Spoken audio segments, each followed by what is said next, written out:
Sejam bem-vindos a mais um episódio do Pode ADP, o podcast jurídico que vale a pena acompanhar. E hoje conto aqui com a presença dessa querida doutora Camila Borges, ela aí também que atua no direito imobiliário aqui em Barreiras.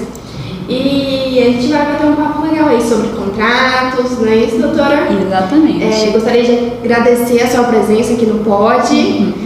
Adorei te conhecer já, esse papo que a gente bateu aqui antes. Obrigada. E vamos lá.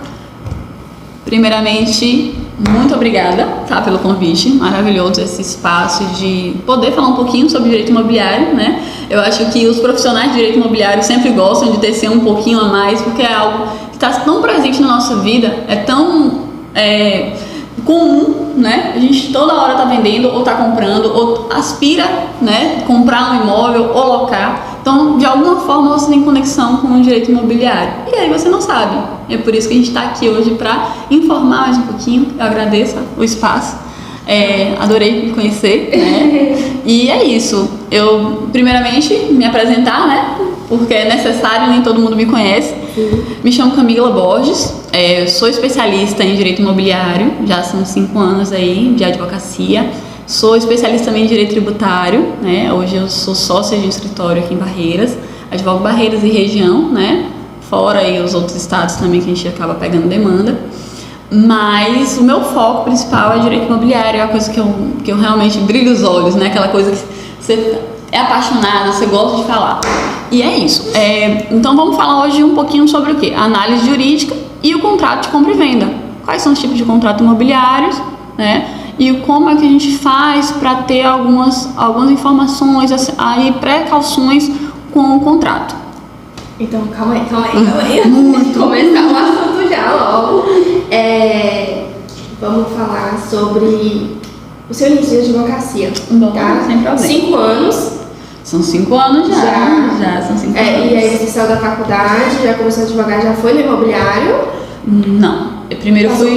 Eu namorei o tributário primeiro. Eu namorei assim, gostei dele, né? E aí eu fiz minha pós em direito. Sério? Você foi no tributário primeiro? Namoro à primeira vista? Primeira vista. Área que você atuou?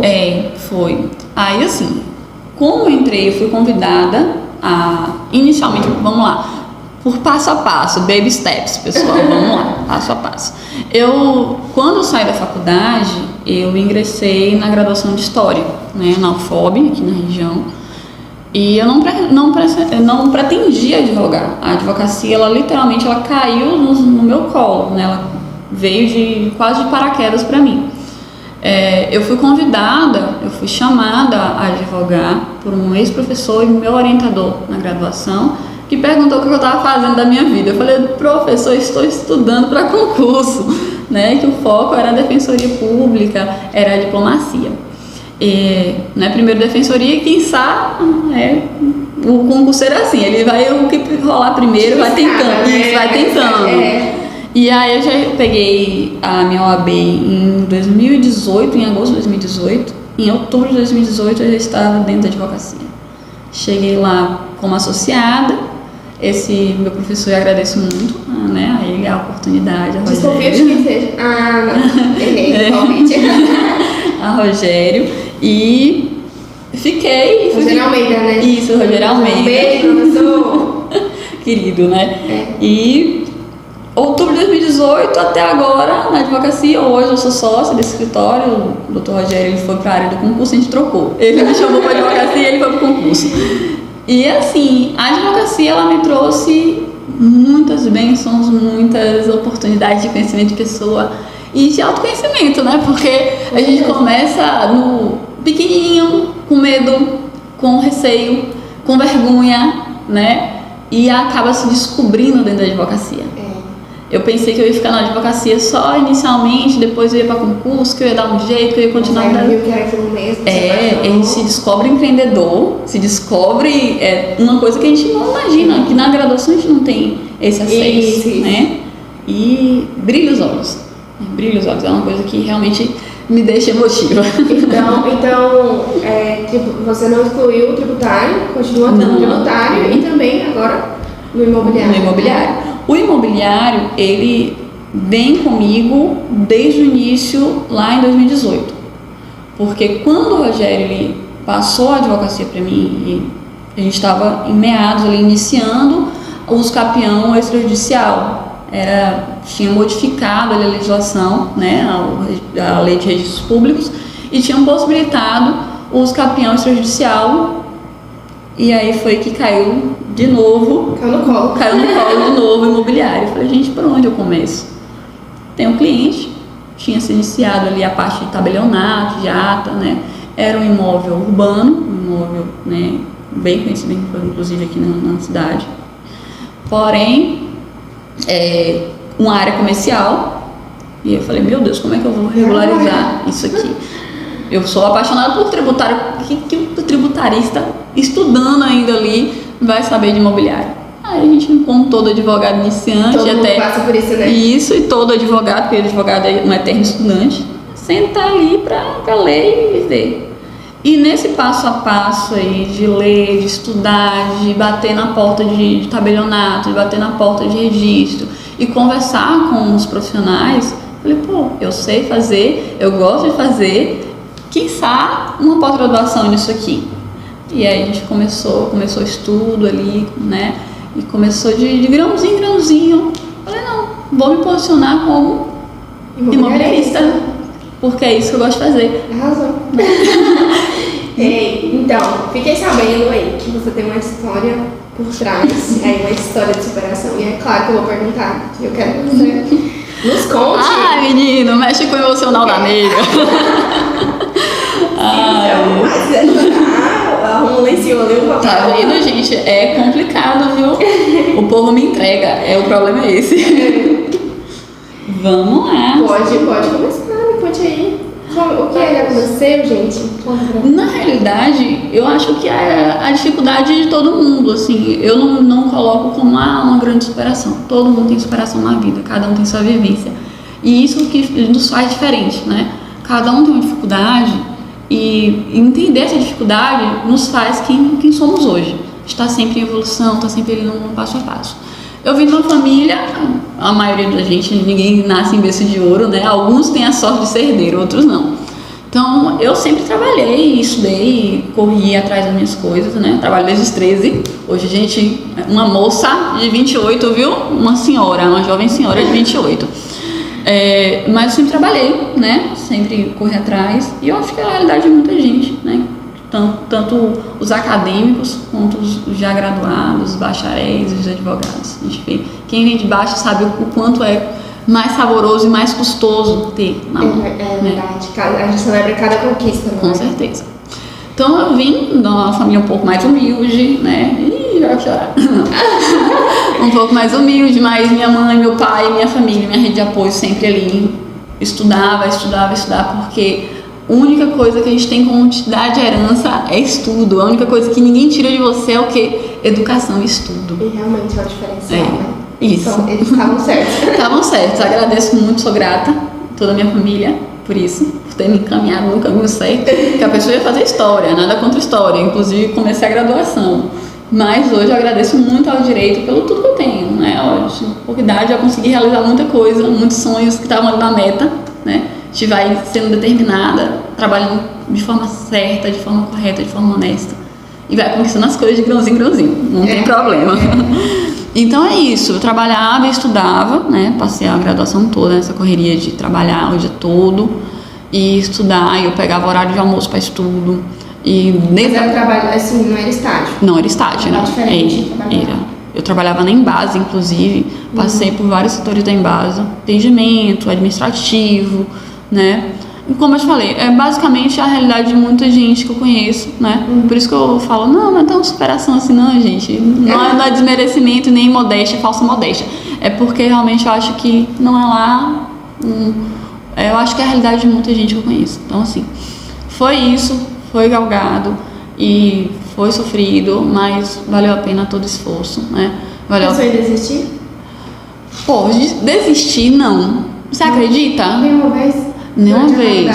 Durante a faculdade não. Falei, aqueles velhos xingamentos que vem do peito, meu Deus, isso aqui tá uma porcaria. Mas desistir Mas desistir não. Falei, não, isso aqui é o que a gente vai. Mamãe mandou, eu vou fazer. Brincadeira, gente. Mas é isso. Desisti não, porque eu gostava da faculdade. Incrivelmente, eu gostava da faculdade. Era um momento que eu fiz muitos amigos, fui líder de sala, fui representante também ali. Me formei aqui na região. A gente faz amigos. Inclusive hoje eu tenho amigos de faculdade que trabalham comigo, né? São parceiros. E são parceiros até fora da área da advocacia, do direito realmente, né? Um abraço para Murilo aí, né, da Georreferenciar a gente, viu? Que mexe também com regularização de imóveis. Então a gente se encontra aí, pessoas que estavam ali desde o início da graduação, que também correu atrás com a gente, né, junto. Tem amigos também até hoje. É maravilhoso, né? Um beijo para os cantinos.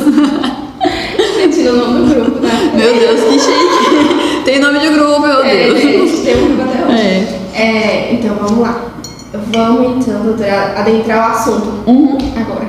Que eu sei que você tá ansiosa pra falar. Eu sou agoniada, gente. Eu sei esse jeitinho agoniado, assim. Sobre direito imobiliário. Nós escolhemos falar um pouco, um apanhadozinho. Sim. Mas dentre esses assuntos a gente vai falar sobre contratos, não é isso? Isso.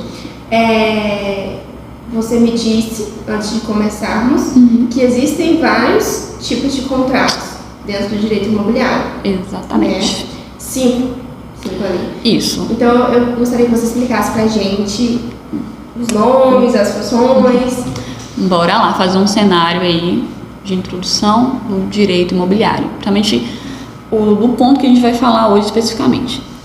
Hoje eu escolhi falar um pouquinho para você nessa conversa sobre a importância da análise prévia, né, que a gente chama aí no direito imobiliário de due diligence. Quase não sai. Due diligence. É difícil para imobiliarista, imagine para o restante. Embola a língua mesmo. Mas nada mais é do que uma análise prévia do contrato, tá? O contrato de compra e venda, a gente popularmente, né, conhecido, todo mundo já viu um contrato, eu presumo que quase todo mundo já viu um contrato de compra e venda. Basicamente, ele tem algumas peculiaridades. O que acontece? Tá vendendo posse? Tá vendendo propriedade? Né? A gente precisa analisar antes de fechar esse contrato. Porque o contrato nada mais é do que um instrumento de fechamento de negócio, né? Antes ali da elaboração do documento formal, que é a escritura, né? O documento que realmente vai lhe garantir o registro posterior, né? Então, o que acontece? É normal, é muito comum, né, para o senso comum, inclusive, sendo um pouco redundante, ter essa problemática. Bora lá. A doutora, a Camila, chega no escritório, olha, vou fazer uma compra, vou fazer uma venda. Tá comprando? Cadê a matrícula? Né? Então, cadê o registro? O que é matrícula? Matrícula, basicamente, é o certidão de nascimento. É ali onde está todas as ordens cronológicas da vida do imóvel. Desde quando ele foi lote, né? Ou foi desmembrado de uma área maior, né? Aí virou uma casa, tem que estar ali na matrícula. Mas é comum não existir nem transcrição e nem matrícula, tá? Porque antes de 73 eram transcrições, porque houve a modificação da lei, né? Da lei de registros públicos, então passou a ser matrícula, né? O nome técnico atualmente é matrícula. Então, o que acontece? A pessoa tem que saber se ela está comprando a propriedade ou se ela está comprando a posse, porque a posse pode ser vendida também, tá? Então, a maioria das vezes a pessoa acha que tem a propriedade, que é dono, né, que é proprietário, mas na verdade ele é possuidor. É muito comum a gente pegar um contrato de compra e venda, de gaveta, o pessoal chama, ou um contrato particular, né, e ver que tem algumas falhas, que não tem a descrição do imóvel, que não tem assinatura de testemunha, que não tem qualificação das partes. E aí tudo isso a gente vai trabalhar hoje para que as pessoas que estejam assistindo entendam, né, o quão é importante e o quão pode vir a ter prejuízos caso não sejam observados esses requisitos, essas cláusulas, né, esses pequenos pontos que formam um contrato de compra e venda.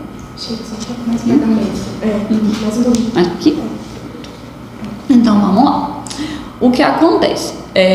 Primeiro ponto. Primeira coisa, uma consultoria de direito imobiliário para compra e venda. Geralmente eles te procuram ali antes de fazer essa compra e venda?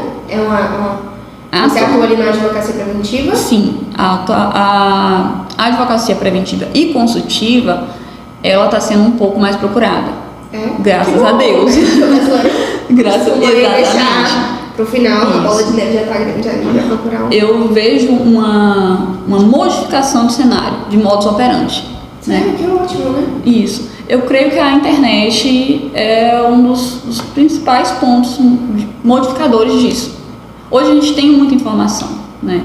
Então, a pessoa antes de comprar, e a gente está falando de imóveis, digo aqui no mercado imobiliário da nossa região, Barreiras, do oeste da Bahia, são valores que, casa em zona urbana, ela vai variar de 200 e poucos mil até os seus 1 milhão. Não dá pra brincar. Não dá pra brincar com dinheiro, pessoal. Exatamente. E principalmente, como a gente tinha conversado anteriormente, a primeira compra de imóvel, ela é emotiva, né? Imagine, é o sonho do brasileiro ter uma casa própria. Imagina, eu sonhava com isso há uns vários anos, eu novinha, né? Sonhando com casa própria. E quando eu comprei a minha, foi emotiva. Eu mesmo tendo especialização. Quando eu entrei na casa, eu falei, minha casa, tem área, tem isso, tem aquilo. Eu falei, é isso aqui. Uma conexão. É a conexão já com o local. Então, desde que o mundo é mundo, o ser humano ele tem conexão de onde ele mora. Todo mundo precisa de um local para morar. É dignidade. E é tão falada a dignidade da pessoa humana, que é garantida na Constituição pra gente, né? Então, assim, a moradia, ela é resguardada. Então, a gente tem que ter muito cuidado quando a gente fala. É emotivo, mas é por isso que tem que ter as prevenções. É por isso que é necessário a gente fazer a verificação anterior antes de fechar o negócio. Né?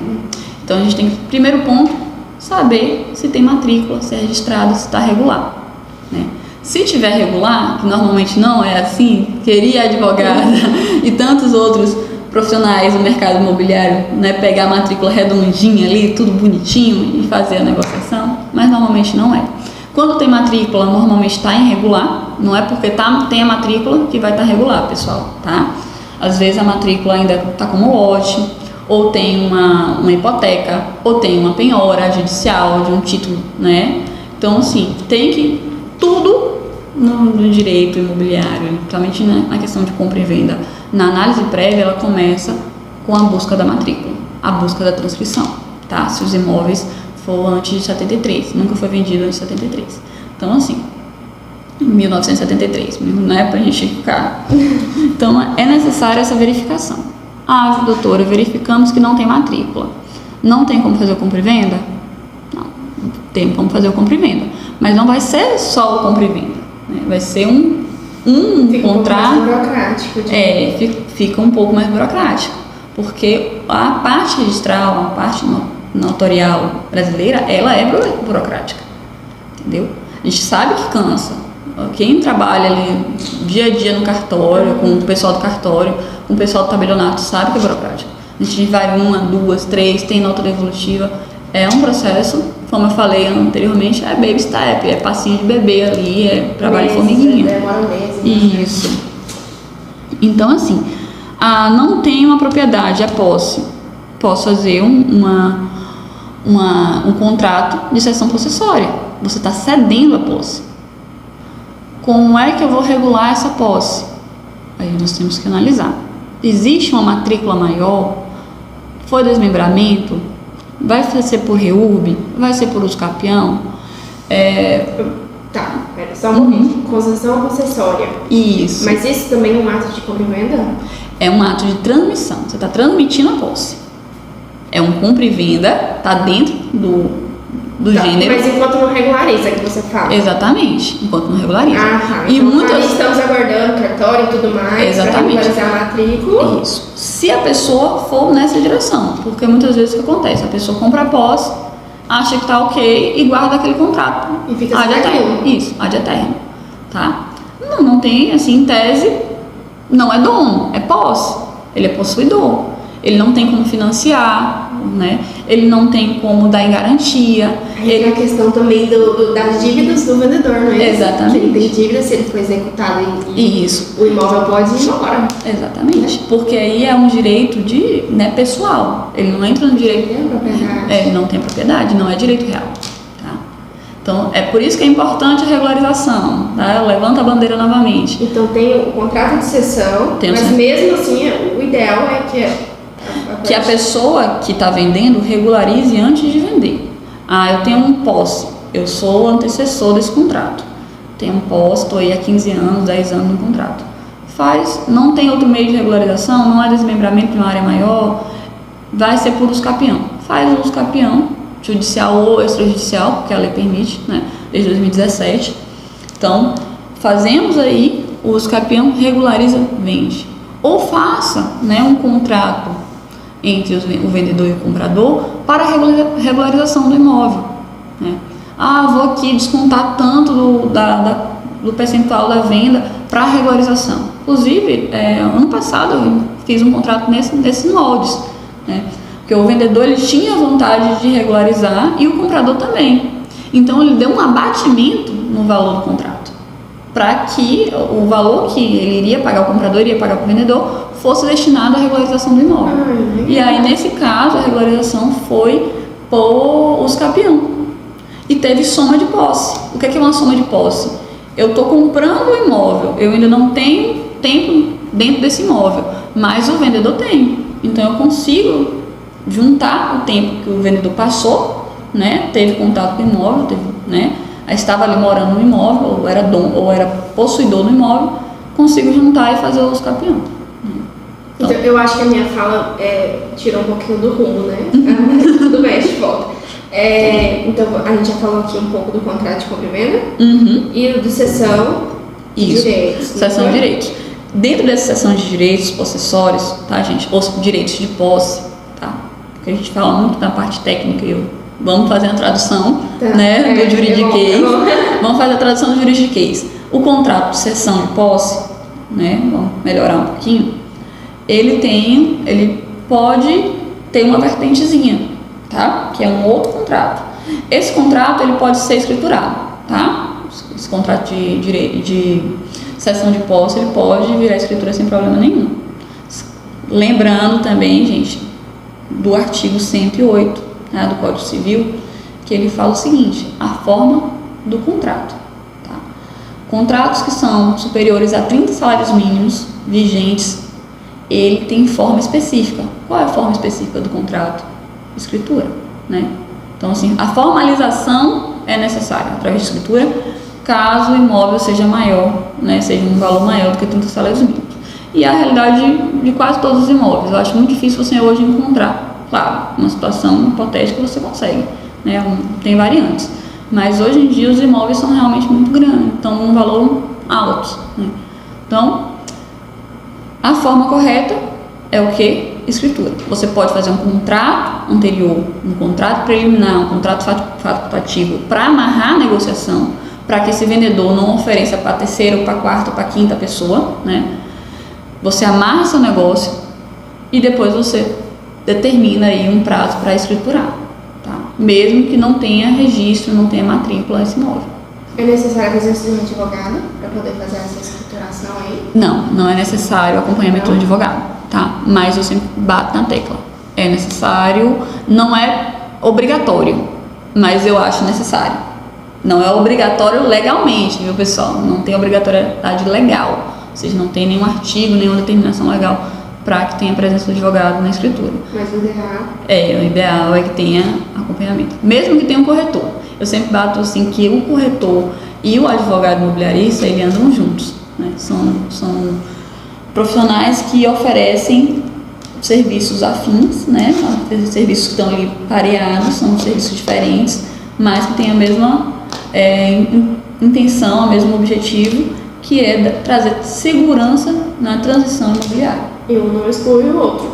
Não exclui o outro. Profissões diferentes, apesar de caminharem ali no mesmo segmento, são profissões diferentes, então é necessário. Então tá. Contrato de compra e venda, cessão de posse, aí dentro tem uma ramificação que é a escrituração. Isso, que são etapas, né? Sim. A gente tem que lembrar que tudo o que eu estou falando aqui são etapas da negociação imobiliária, tá? Todo passo a passo da negociação imobiliária. Primeiro, análise, até porque, Gabi, é uma observação até válida. Você não compra o imóvel, tem caso, no cash, né? Até porque é imprudente você pegar assim, à vistão ali, cheguei Legal, olha, poderosa, rica, irmã de Beyoncé. Fui lá, 200 mil, 1 milhão, comprei. Existem situações no cash, transferir agora aqui, ó, pra você. Não, você está sendo imprudente quando você faz isso. Por quê? Você não verificou o histórico do vendedor, se ele tem dívidas, se o imóvel tem dívidas. Gente, imóvel tem dívidas, e as dívidas acompanham, algumas dívidas acompanham o imóvel. No caso do IPTU, a dívida acompanha o imóvel. Você não tira um extrato da dívida do imóvel, né? Você pega, compra de vez, faz um contrato, você não tira uma certidão, né, de inteiro teor, de ônus ali do imóvel, né? Só compra, dá o dinheiro e aí, se o vendedor sumir, como é que fica? Você fica com o problema na sua mão, entendeu? Então é para evitar. É para evitar. Então, todo o que é preventivo é para evitar problemas futuros. Às vezes, assim, a gente bota o joelho no chão e agradece quando não tem nada. Mas são raras as vezes que tá tudo certinho, tá tudo redondinho. Então, é bom a gente verificar, tá? Verificar se tem dívida, se esse imóvel tem possibilidade de ir para leilão ou praça pública, tá? Se tem processos, né, tanto execuções fiscais como execuções de títulos extrajudiciais, né? Verificar se o imóvel tem dívida, se essa pessoa, qual é se ela é casada, se ela tem união estável, se ela tem algum contrato que comprove, né? Tudo isso se essa criatura é na questão da outorga, é? Isso, a outorga marital, né? Ou a outorga conjugal. Então importa saber se a pessoa é solteira ou casada. Né? Exatamente, é necessário. União Isso. Se tem união estável, se está formalizada essa união estável, tem que estar lá declarado. O contrato, ele tem que estar literalmente tudo que você fez na negociação, né? Tudo. A precificação, a forma de pagamento. E até mesmo isso vai variando os termos, né? Que é um contrato de compra e venda. Pode ser um contrato de compra e venda quando é à vista, um compromisso quando o imóvel está formado, né? Aí você ainda tem dívida, está parcelando aquele imóvel. Uma promessa quando é um imóvel na planta. A promessa já é outro contrato, né? A gente parou aqui na seção de direitos possessórios. Aí o próximo a promessa de compra e venda. Promessa de compra e venda. É um contrato diferente. É um contrato, tecnicamente falando, é um contrato diferente. Vamos colocar que a gente está tendo um boom imobiliário, eu fico muito feliz com isso, aqui em Barreiras, até mesmo de regularizações, quanto a imóveis já antigos, né, áreas periféricas, né, aqui que a gente coloca os bairros, com a REURB, é um outro tema, depois eu venho aqui conversar sobre isso. Tem um boom de verticalização, ou seja, a gente tem muita venda de imóvel na planta, né? Se a gente olha, eu digo muito que o direito imobiliário, ele é o que você vê no seu dia a dia. Você anda na rua, tá de carro, tá de pé, tem sempre uma placa vende-se, né? Ou alguém oferecendo algum panfleto de loteamento. Então é tudo muito no dia a dia, muito presente no que você vê. A promessa é o que? Está na planta ou é um loteamento que ainda não finalizou, né? Ou você comprou ali um apartamento, você comprou uma casa, né, que ainda não está construída. Então a gente fala que é futuro, né? Algo que não é uma promessa. Entendeu o termo? Promessa, você está prometendo, é o político. É no futuro, entendeu? Você não está mexendo agora. Agora o compromisso não. O compromisso está fazendo um compromisso aqui, o imóvel já está pronto, né? E aí você consegue, e aí tem dívida, lembrando. Se não tivesse dívida, se não tivesse parcelamento, se não tivesse financiamento, seria compra e venda, seco. Termo correto, técnico, é compra e venda se você faz pagamento à vista. Se você está parcelando, deu entrada, tem um tempo aí que você vai passar, é normal acontecer isso. Olha, Camila, eu vou fazer o seguinte com a venda do meu imóvel.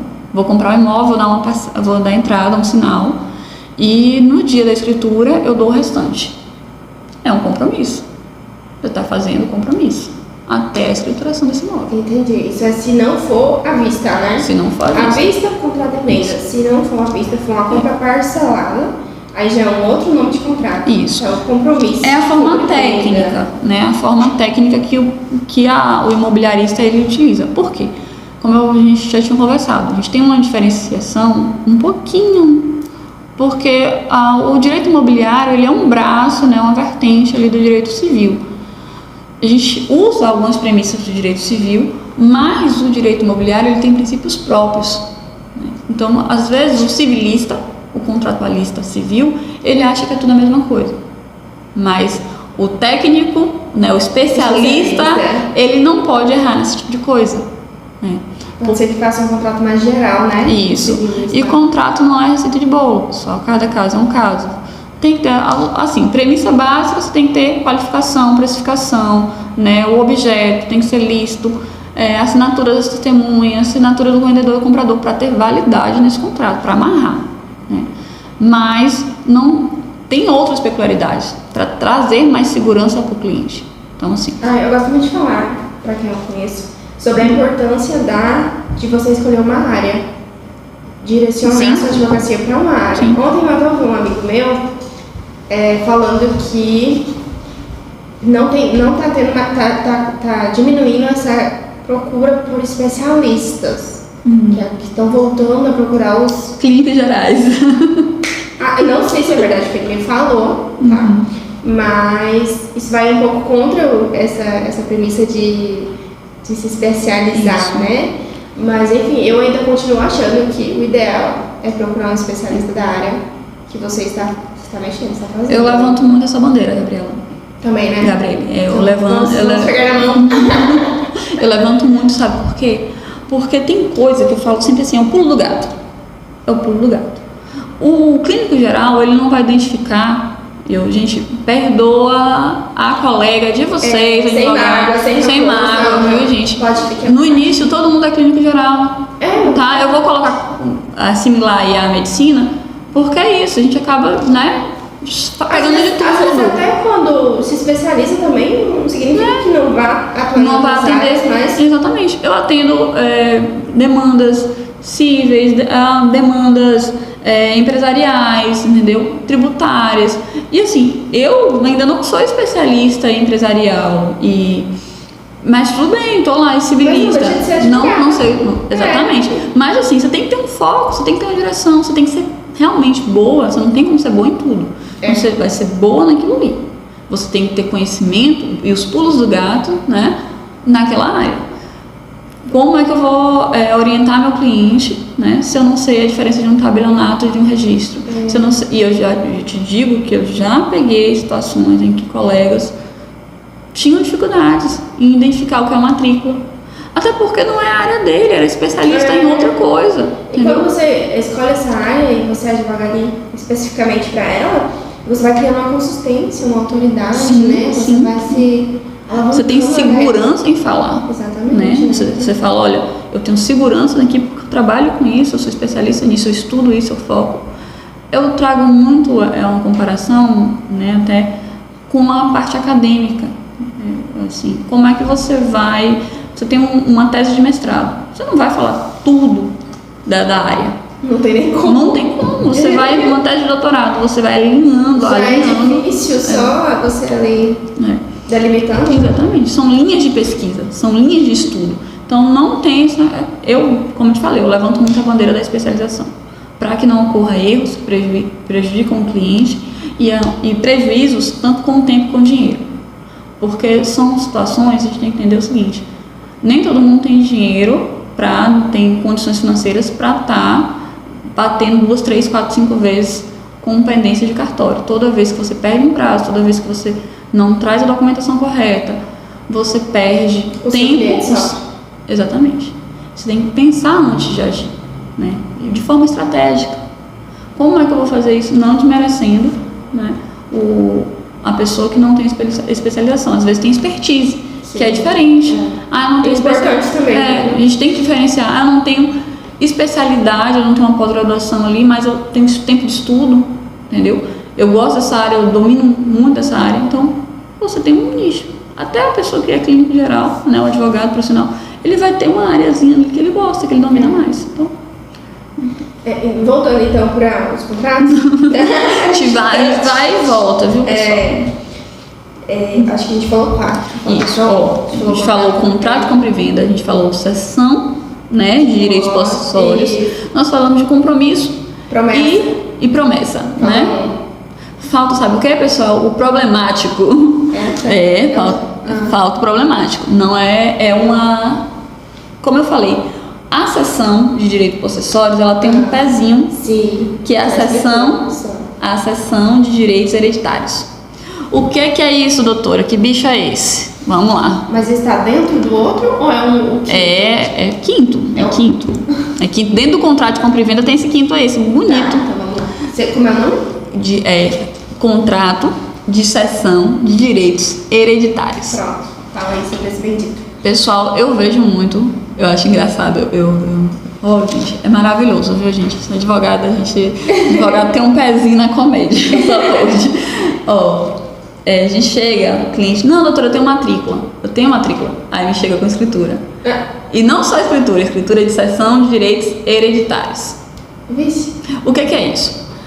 Você tem um imóvel de herança, às vezes tem inventário, às vezes não tem, e os herdeiros querem vender aquele imóvel. Tá? O caminho certo de uma escritura, de uma cessão de direitos hereditários, se tiver um inventário, seria pedir a autorização, né, da venda dentro do inventário, sendo ele extrajudicial ou judicial. Em via de regra não acontece isso, né, meu povo? Não acontece. Aí vem o cliente com essa escritura e às vezes ele compra só uma parte desse imóvel, só um direito de um herdeiro, e muitas vezes vem sem a anuência dos demais herdeiros. Imagine aí você ter que comprar de um herdeiro, só que são 5. E às vezes um desses herdeiros já faleceu. Às vezes o nem fica sabendo também. Não fica sabendo, não pega o anuência. Então assim, eu sempre falo, gente, assessoria ou a consultoria prévia para a cessão de direitos hereditários. Inclusive eu tô com um para mexer essa semana. Conversei com o cliente, falei, olha ou você compra o direito de todos, pegando a anuência, né? Ou você pega a anuência de todo mundo. Todo mundo tem que assinar essa escritura, todo mundo tem que assinar esse contrato, tá? Porque se falta alguém, falta esposa de alguém, falta filho de alguém que já faleceu, é dor de cabeça pro meu cliente, tá? E é dor de cabeça para regularizar. Então não tem inventário. Nesse caso, eles não têm inventário ainda. Nesse caso específico, ele não tem inventário. Ainda? Vamos voltar. Vamos entrar um pouquinho no inventário. É complexo, complicado, dor de cabeça, mas dá pra o inventário tem um prazo. Tem um prazo. E quando eles perdem esse prazo, 2, 3, 4, 5 anos depois da morte... Mas aí essa questão do prazo é mais o tributário, tá? Porque assim, quando você... Fala a questão dos impostos. Fala a questão dos impostos. Porque o que acontece? Bate na questão dos impostos aí. O que acontece? Você tem um prazo para dar entrada nesse inventário. Se não deu entrada nem extrajudicial nem judicial, você vai ter uma multa em cima do ITD, né, que é o Imposto de Transmissão Causa-Mortes ou Doação, tá? Então ele vai variar, a gente já entra e bota um pezinho no tributário. Então a pessoa que vem, doutora, não tive condições de fazer o inventário. Essa parte do prazo, a gente vai dar um jeitinho ali na parte da Secretaria da Fazenda. Vai conversar, vai ver se o imóvel ele tem alguma... se ele tem isenção, né? Se o valor... Aí a gente já bate muito no tributário, viu, pessoal? Se vai ter isenção, se o valor do imóvel é abaixo, né, de R$200 mil. E aí, se você consegue pedir isenção perante, você faz. Então, tá vendo? É por isso que é necessária especialização. Então esse inventário conseguem fazer o inventário... Consegue, mesmo prazo. É porque o prazo é para tributo. No caso do seu cliente aí, que ele quer vender... Ele na realidade, o cliente que eu estou assessorando, ele está comprando. Ele quer comprar dos outros... Ele está comprando uma área vizinha dele, que é uma área de inventário, uma área de herança, né? Então, assim, ele está comprando de todos os herdeiros. Pronto. Mas aí, antes dele comprar, esse inventário tem que ser feito? Ou ele compra e o inventário tem que ser feito depois? Ele pode comprar com a anuência de todos os herdeiros. Ele vai lá, todo mundo marca com todo mundo. A gente já fechou o negócio. Isso, ele compra. A gente já fechou o negócio com o contrato. A gente já garantiu o negócio com o contrato. Tá? A gente fez o contrato, averbou esse contrato na matrícula para que os vendedores não fizessem favor de vender para outras pessoas. Eles podem até vender, mas a publicidade Sim. né, com a averbação, garante uma segurança jurídica para o meu cliente. E o inventário? O inventário eles podem fazer posteriormente. Só isso. Mas vai ter que constar lá, né? Constando que já tem a venda desse imóvel. Mas não fica mais complicado ainda assim? Fica, dor de cabeça. É como eu te falei. Atualmente, por ter contato com os vendedores, inclusive eu já recomendei, eles já vão estar fazendo o inventário, né? Inclusive lá com o escritório também. Já uma coisa não tá outra. Para regularizar tudo. Inclusive a área tem a necessidade de regularização, né? Porque é uma área rural, então já referenciamento. Então, às vezes o cliente chega para fazer uma coisa e já descobre que tem que outra e já por isso faz tudo ali no escritório.